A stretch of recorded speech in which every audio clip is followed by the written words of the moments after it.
સમજદાર ખેડૂત. ઘણા સમય પહેલાની વાત છે. રામનગર નામના એક ગામમાં શ્યામુ નામનો એક ખૂબ જ સમજુ અને મહેનતુ ખેડૂત રહેતો હતો. શ્યામુ ખૂબ જ નાનો અને ગરીબ ખેડૂત હતો. એ દરરોજ પોતાની જમીન પર જઈને મહેનત કરતો હતો. પણ આ વર્ષે વરસાદ પડવાના કોઈ આસાર દેખાયા નહોતા રહ્યા અને પાકને પાણી ન મળવાને કારણે આ વખતે બધો પાક સુકાઈ જવાનો હતો. પણ શ્યામુની જમીન જે જમીનદાર પાસે ગીરવે હતી એ પણ એને છોડવી પડી. એક દિવસ સાંજે શ્યામુ ઘરે આવે છે ત્યારે એની પત્ની એને કહે છે, અરે શું થયું? આજે ખૂબ જ થાકેલા અને ચિંતામાં લાગો છો. બધું ઠીક તો છે ને? ના, કાંઈ બરાબર નથી. આ વખતે વરસાદ પડવાના કોઈ આસર દેખાઈ નથી રહ્યા. લાગે છે આ વખતે પણ પાક નહીં જ થાય અને પૈસા ન હોવાના લીધે આપણી જમીન પણ જમીનદારને આપવી પડી શકે એમ છે.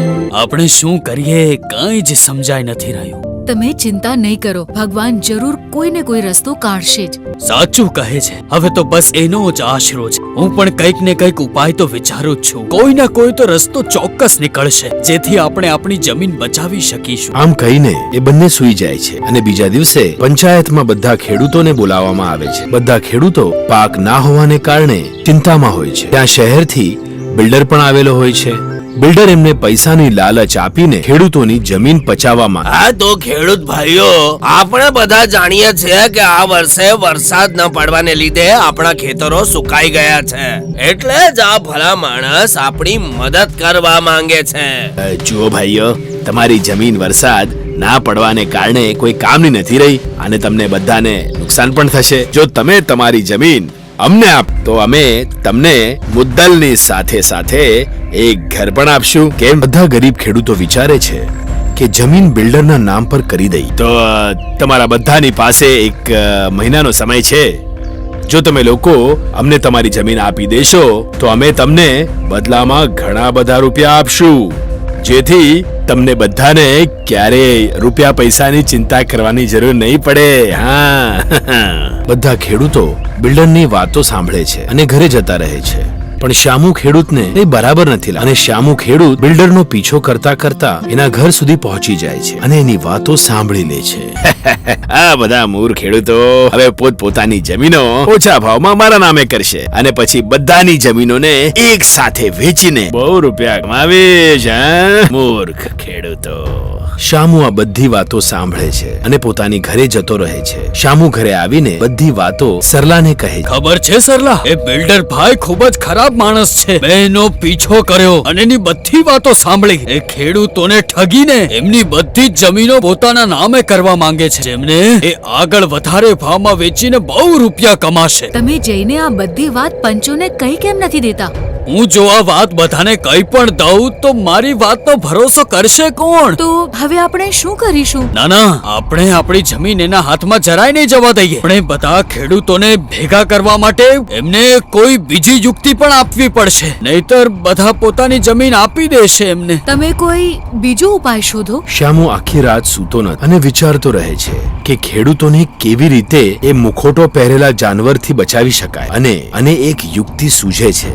સવારે પંચાયતમાં શ્યામુ બધા પંચોને કહે છે કે મારી પાસે આ સમસ્યાનો ઉકેલ છે, પણ એના માટે મને બધા ખેડૂતોનો સાથ જોઈશે. જો બધા ખેડૂતો એકબીજા સાથે આવી જાય તો આપણે આપણી જમીનો કોઈને નહીં આપવી પડે ભાઈઓ, અને અમારા ખેતરનો સારો પાક પણ થઈ શકે છે. ઠીક છે, હું બધા ખેડૂતોને ભેગા કરું છું અને જો તું આ સમસ્યાનો ઉકેલ લાવવામાં સફળ થયો તો અમે તને આગળ જઈને પંચોમાં પણ સામેલ કરી લઈશું. હા જી. પંચો બધા ખેડૂતોને બોલાવે છે. ભાઈઓ, શામુનું એવું કેવું છે કે એની પાસે વરસાદ ના પડવાની સમસ્યાનો ઉકેલ છે. ભાઈઓ, આપણે બધા જાણીએ છીએ કે આપણા ગામની અમુક માઇલ દૂર એક નદી વહે છે. જો આપણે એ નદીના પાણીને આપણા ખેતરો તરફ વાળી શકીએ તો આપણી બધાની સમસ્યા દૂર થઈ જશે. અરે પણ અમારી પાસે એટલા રૂપિયા નથી કે અમે આ કરી શકીએ.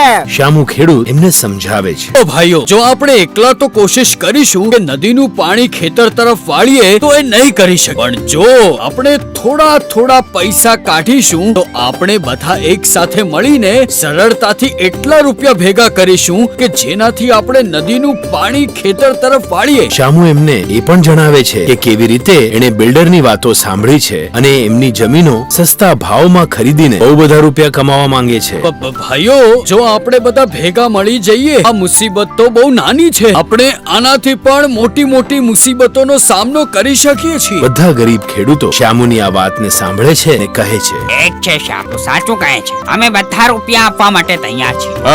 અમે બધા રૂપિયા આપીશું. હા અમે પૈસા આપીશું. બધા થોડા થોડા રૂપિયા શ્યામુને આપી દે છે. એનાથી એની પાસે ઘણા રૂપિયા ભેગા થઈ જાય છે કે જેમાંથી એ નાળું બનાવવાનું કામ શરૂ કરી દે છે અને થોડાક જ દિવસોમાં નાળું બનીને તૈયાર થઈ જાય છે અને બધાના ખેતરોમાં પાણી આવવા લાગે છે. બધા ખેડૂતોનો પાક પણ ઉગવા લાગે છે. પંચાયતમાં શ્યામુ અને બાકીના બધા ખેડૂતોને બોલાવવામાં આવે છે. બિલ્ડર સમજી જાય છે કે હવે એની ચાલમાં કોઈ નથી ફસાવાનું અને ત્યાંથી ભાગી જાય છે. બધા પંચો શ્યામુની સમજદારીથી ખૂબ ખુશ થાય છે અને એને પંચ બનાવવાનો નિર્ણય કરે છે. શામુ, જે રીતે તે સમજદારી વાપરીને બધાની જમીનોને બચાવી છે, અમે તને પંચોમાં સામેલ કરીએ છીએ. શ્યામુ પંચોનો આભાર માને છે અને કહે છે, સરપંચજી, જે રીતે અમે આ મુસીબતમાંથી એકબીજા સાથે બહાર નીકળ્યા છીએ, આગળ પણ જો આપણે સાથે રહીએ તો આપણને કોઈ નહીં હરાવી શકે. થોડા દિવસો પછી બધા ગરીબ ખેડૂતોના ખેતરોમાં ઘણો બધો પાક ઉગી જાય છે અને શ્યામુ પણ પોતાના પાકના રૂપિયામાંથી પોતાની જમીન જમીનદાર પાસેથી છોડાવી લે છે.